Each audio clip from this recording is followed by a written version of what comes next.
ලග්ගල දේශේ අද අපි හොයාගෙන ආවා කීරුටි හදන තැනකට අපි නිමා මාමා ගාවට හැබැයි මං එනකොට වෙලාව ගිහිල්ලා තියෙන නිසා මම ඔබට පැහැදිලි කරලා දෙන්නම් මේ කීරුටි හදන්නට ඉස්සරම හාල් කිලෝ එකක් වතුරට දාලා පොකව ගන්න ඕන පැය 5ක් විතර. ඉන්පසුව මේ වං ගෙඩියට දාලා කොටා ගන්න ඕනේ. පසුව මේ පෙනහෙරෙන් මේ විදියට හලලා මේ වාගේ පිටි හදාගෙන මම මේ කියන්නේ මට ටිකක් පරක්කු වෙච්ච හින්දා මගම මේ නැන්දා පේනවා ඇති කිරි හොද්ද හදලා තියෙනවා. නැන්දා මේ කිරි හොද්ද හදන විදිහ කියන්නකෝ පොඩ්ඩක්. ඉතින් පළමුවෙන්ම මේකට පොල් කිරි මිරික ගන්නවා. ඊට පස්සේ ඒකට දානවා සීනි. සාමාන්‍යයෙන් කීරොටි හාල් සේරුවකින් හදනවා නම් කීරොටි 14 18ක් වගේ හැදෙනවානේ. එතකොට මේ පැණියක ඕන සීනි 500කින්. සීනි 500යි පොල් බෑවක වගේ කිරි. ඊළඟට ඒකට දානවා මේ අමෝ පිටි ස්වල්පයක්. මේකේ පදම ගන්න. ඊළඟට ඒකට දානවා කහයි ලුණුයි. ඊළඟට ගම්මිරිස් කුඩුයි. ඊළඟට මේ සුදු ලුණු වික් දෙකක් විතර තලලා දාන්නේ. මේ ඔබට පේන්නේ යොදේ හදලා ඉවරයි. මං එන්ට පරක් වුණා. මේ පේන්නේ යොදේ හරියටම අරන් තියෙනවා. නැන්ද මේක යොදේ ඝනකම අඩු වුණොත් ඒක වෙනුවට මොනවද කරන්න පුළුවන් නේ? ඝනකම අඩු වුණොත් තව පිටි පොඩ්ඩක් දාගන්න. දැන් අපිට පේනවා තව පිටි ටිකක් දාලා හරි ගානට අරන් තියෙන්නේ. මේ හරි ගානට හදලා තියෙන්නේ. මේකට කියන්න මොනවද? කිරිපැණි හොද්ද මේ තියෙන්නේ. කිරිපැණි හොද්ද. ඊළඟට අපි එළිය ඔය හිටියේ සාමාන්‍යයෙන් මේකේ උයනකොට හැම තැත්තටම සමානව ගින්දර වදින්න ඕනේ. ඔබට පේනවා ඇති සමානව ගින්දර වැදුන්නේ නැත්නම් එළිය උයන්න බැරි හින්දා තමයි අපි මේ ඇවිල්ලා ඉන්නේ. මම ඔයාලට කියලා පෙන්නවුවා. නිමා මාමා මට දැන් අර එන්න පරක් වුණු හින්දා මං අහන්නේ මේ කීරොටිය හදාගන්න පදම ගන්න කොහොමද මේකේ? මේකේ පෙන්වන්න නෑ පෙන්වන්න ඕනේ නෑ. මට කියන්න නිකන් මේකේ අවශ්‍ය ප්‍රමාණය අපි පිටි දාගෙන මේකට ඇල්ලුම් තුලින් කවලම් කරගෙන මේකට ලුණු ස්වල්පයක් දාලා තනිකර හාල් පිටි වලින් හැදුවොත් මේක ටිකක් තද ගතිය වැඩි. කීරොටිය. ඒ නිසා අපි පාන් පිටි ස්වල්පයක් දාලා හොඳට මේ කැට නැති වෙන්න අනා ගන්නවා. අනලා පොල් කිරි ටිකක් මිශ්‍රණය කරනවා. එතකොට මේක හොඳට මෙලෙක් වෙනවා. ඊට පස්සේ මේක හොඳට බලන් කරගෙන ප්‍රමාණයට ආපුවාම අපි මේ කෝප්පෙන් මේ කබල දෙනවා. මේ කබලට මේ හත් වුණාම මේ පොට්ටනේ පොල් තියෙනවා. මේකෙන් පොඩ්ඩක් මම දැක්කා නිමා මාමා මෙතන මේක හදන්න ඉස්සර මේක රත් කරගෙන හිටියා. මේ විනාඩි 15ක් විතර රත් කරා. දැන් ඔබට පේනවා ඇති මම ඊනග පෙන්නන්නම් මේක හදන විදිහ. මම දැන් ආපු නිසා තමයි මේ විදිහට හදන්නේ. නැත්නම් මුලින්දම කියලා දෙන්න තිබ්බා. මේ විදිහට එකක් හදලා සුද්ධ බුද්ධ කරගෙන නිමා පෙන්නව අපිට පොට්ටිනියක් තියෙනවා.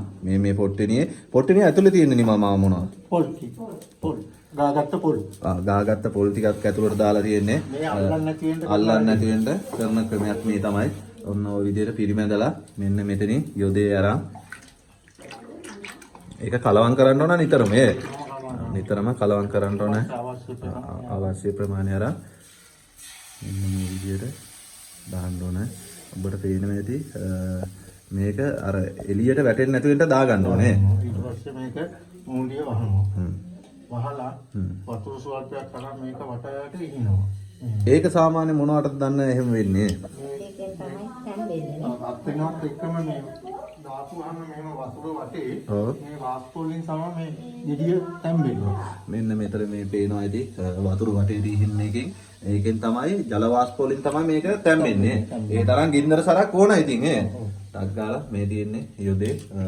ඔබට පේන නිමාම මම මේක දැකලා තියෙන්නේ සාමාන්‍ය අඩුක්කු පුදන තැන්වල තමයි මේක කෙරෙන්නේ. සාමාන්‍ය මෙහෙ ඔයා මතක තියෙන කාලේ මෙහෙ කරලා තියනවද මේ අඩුක්කු පිදිය? මේකට ආවට පස්සේ නම් තාම අපි අඩුක්කු කරලා නැහැ. අපි අපේ යට වෙච්ච ගම්වල ඉන්න කාලේ අපි කරලා තියෙනවා. ඒ අඩුක්කු පුදනකොට කොහොමද පුදන්නේ? ඇයි එහෙම කරන්නේ?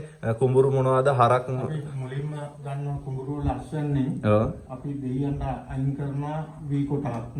ඒ වී කොට වනේ කොටලා අරන් බවට පත් කරගෙන මේ විදිහට කරන්නේ අපි ඒ ගෙවල් වල නෙවෙයි.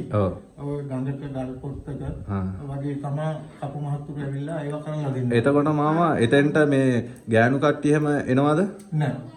ඔක්කොම කරන්නේ පිරිමි අය. පිටි කොටන්නේ, පිටි හලන්නේ, ඔක්කොම පැණි හදාගන්නේ, පොල් ගාන්නේ ඔක්කොම පිරිමි කට්ටිය.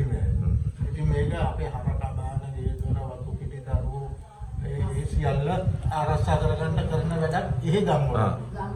ගම්බාර දෙයියන්ට. මං අහලා තියෙනවා නිමම මාමා ඕකට වෙන් කරපු වී මිනිසුන්ට අමතක් වෙලා කෑවන් පස්සේ එදාට පහුවදා ඇවිල්ලා අලියා ගේ කඩලා අරන් ගිය සිද්ධි පවා මේ සිද්ධියත් එක තියෙනවා. ඒක කට්ටියගේ තියෙනවා විශ්වාසයක්. පැරණි කාලේ අඩුකු දෙන්න බැරි වුණාම මිනිසුන්ට ඒ වගේ කරදර සිද්ධ වෙනවා කියලා. කොහොම නමුත් දැන් මේ කාලේ එනකොට ඒක දිගින් දිගටම ඒ කපුව නෑ දැන්. දැන් කපු මහත්තුන් නැති නිසා මේවා කරන්න අපහසු නිසා මිනිස්සු දැන් කරන්නේ ඒ ගන්න අලුත් අත්සන්න කිරි උතුරලා තමා මේ ගෙදර හරි වෙලේ හරි කිරි උතුරනවා අපි. මේ නිමම මාමා කියන විදිහට මේ තැම්බිලා තියෙන නිමම මාමා. මේ උඹට තැම්බිලා තියලා කියලා නිමම මාමා කියන අපි නම් දන්නේ අලුත් පරම්පරාව මං හිතන්නේ මෙහෙම කාලා තියනවා දන්නේ නැහැ. මේ ලග්ගල ගම්වල නම් මේ වගේ දේවල් කරනවා නිමම මාමා. මේ ගෙදර කණ්ඩ හදන දෙයක් මේ නිමම මන් දකිනවා මේ හැම වෙලේම මේ ලයිට් එකට අල්ලන සිද්ධියක්. තැම්බිලාද කියලා අපි හොඳට බලන්නේ මේකෙන් මෙහෙම. එතකොට දැන් අමු පිටි ගතියක් පේන්නේ නැහැ මේකේ. සමහර වෙලාවට පිටි තියනවා නම් මෙහෙම මැදින් කඩපුවාම අමු ගතිය පේනවා. මේ මෙහෙම කඩපුවාම පිටි අමු නම් සුදු පාට පේනවා. සුදු පාටට පේනවා. තැම්බිලා නැහැ. ඒකෙහිම මේක සාර්ථකයි. මේක සාර්ථකයි. ඒ හින්දා තමයි මේ නිමම මාමා හැම වෙලේම ලයිට් එකට අල්ලලා බලන්නේ ඒක තැම්බිලාද කියලා. මොකද පොඩි දරුවන්ට කන් මේ තියෙන්නේ කී රොටි හදාන යන ගම නිමම නිතරම බලන්නේ මොකද පොඩි දරුවන් තමයි මේක කන්ට බලාගෙන ඉන්නේ. ඒ හින්දා එයාලට බඩේ රුධ හැදෙනවා අමුවෙන් තිබ්බොත් කියලා තමයි ඒ විදිහට කරන්නේ. මෙතන දැන් කිරි ඔද්ද නම් හදලා ඉවරයි. මේ දැන් කන්ට තමයි තියෙන්නේ. මේ පේනවනේ ගානට ඔක්කොමකට මේකට ගම්මිරි සැටයකුත් දාන්න ඕන. ඒක තමයි රහ. මේ පේනවනේ කටට කෙලවුරනවා. මේක දකිනකොට මේ තමයි හොඳටම පිපිච්ච එකක්. ඔබට පේනවා ඇති ගෙඩිය දිහා බලනකොට නිමම මාමා නම් දැන් හොඳට හුරු වෙලා තියෙන්නේ. නිමම මාමා දන්නවා මේක හොඳට තැම්බිලා තියෙන එකක් කියලා. එයා නිමම මාමා. ඔව්. ඒ පහටින් ගැලවෙනවනේ. පේනවනේ. මං ඒකට තමයි ගොඩක් ආසා තැම්බිලාද කියලා බලන එකට. ওই විදියට හොම්ත අපි ටිකක් බලමු. ඔන්න ඕකේ තියෙන පොල් ඒක ගාලා මේ විදියට යොදේ හැම වෙලේම එකක් දානකොට කලවම් කරලා ගන්න ඕන. අන්න ලස්සනට දාලා මේකට මේ අන්න උඩින් වහනවා. වහලා මේ වතුර අනිවාර්යෙන්ම ඉහිනවා. ඒ වතුරෙන් තමයි ඒ ජල වාෂ්ප වලින් තමයි කී රොටිය තැම්බෙන්නේ. මෙන්න මේ විදියට මට ඇත්තටම කටරක් කෙලවුණා. මේ තමයි කරගෙන යන වැඩේ. මේ තියෙන්නේ ගෙඩිය හයක් කරලා දැනට හදලා තියෙන දේවල්. අපි මේක ඉස්සරහට මේ කුඹුරු වපුරනකොට ඔබට මම පෙන්වන්න බලාගෙන ඉන්නවා. එක්ක ඇලක එක්ක කැලේක කරන දෙයක් පිරිමි අය විතරක් කරන්නේ. මම ඊළඟට බලාපොරොත්තු වෙනවා ඔබට කී රොටි හදන තැනකට ගිහිල්ලා වීඩියෝ කරලා ඔබට පෙන්වීමට. මේ වපුරලා තියෙනවා නම් අපි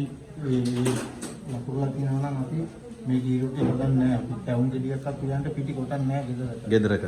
ඒ අක්ෂන්න ගත්තට පස්සේ තමයි අපි මේ වැඩේ කරන්නේ. එහෙම හේතුවක් තියනවා. මේ සක්කුන්ගෙන් අලාගහණි වෙනවා. මේ